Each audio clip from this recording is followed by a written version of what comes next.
Well, earlier I talked about the El Camino Real, or the King's Highway, that ran all the way from Natchitoches, Louisiana, all the way down to Mexico City, 2,500 miles long.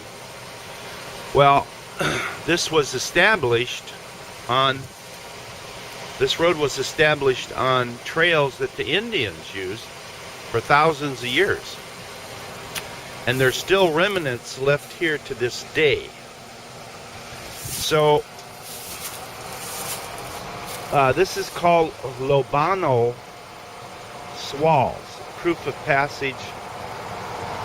The Spanish text recognized Lobano Swalls as a historic landmark on the landscape where two main branches of the El Camino Real converged into one route, heading west to San Antonio and then on to Monclova, Mexico.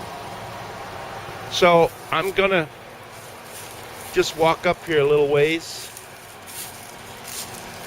You're gonna walk up that road? No, I'm just gonna walk up a little bit. There's a path. Huh? There's a path. So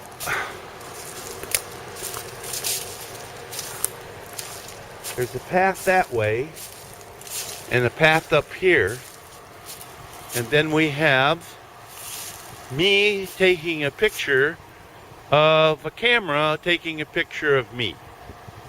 You see it? Yeah. So you can tell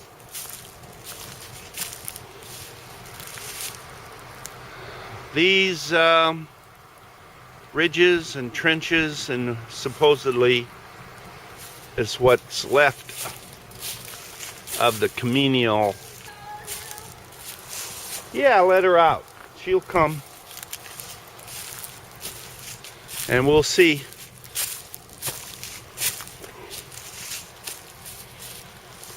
You can see a little bit more. So let me get on top and see if there's any more other than this little bit right here. It's hard to say that that's even on a road. Well, according to what I've read, the buffalo made some of this trail on their migration east and west, and the Indians picked it up. I'm going to go up there a little bit further because you can see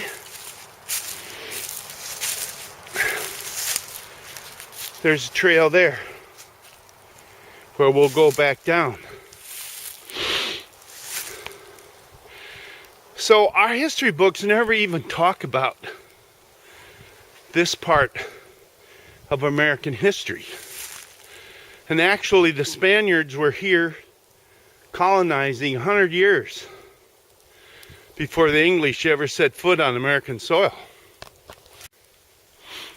This may be a little hard to pick up. And I'm not sure why there would be these like huge trenches, unless it was caused by erosion. What are you digging for?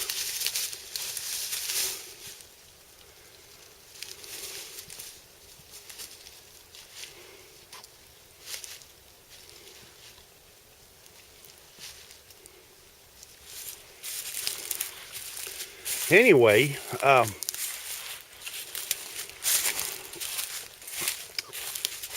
it's very interesting. Of course, I remember spending the summer in Montana, and they had dirt roads, and when the tracks got too deep, they just simply moved the road over and made a new one.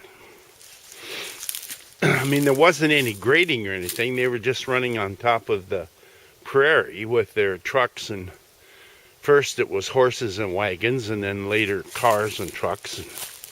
So I guess if you had the same type of thing going over a hill, it would create erosion. And then they would just move the track over some. Anyway, that's my theory. We are on our way to Nacogdoches, another historical town that the Camino El Real ran to.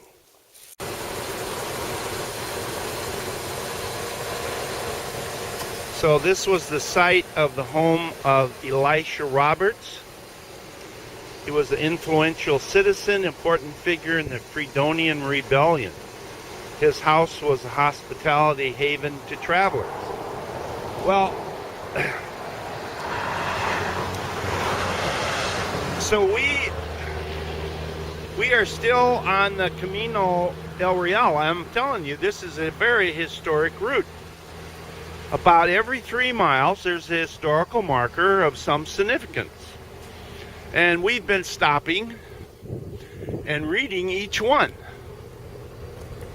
So we are now very close to the village of San Augustine. So here's another historical marker. We only went about a mile. And this is the site of the first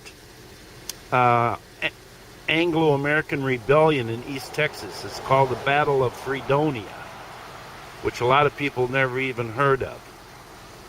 Anyway, 9 Anglos and 60 Native Americans took the fort and 200 soldiers.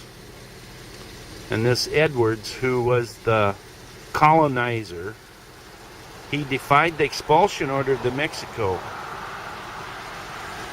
Anyway, he had to flee to the U.S., or else he would have been killed.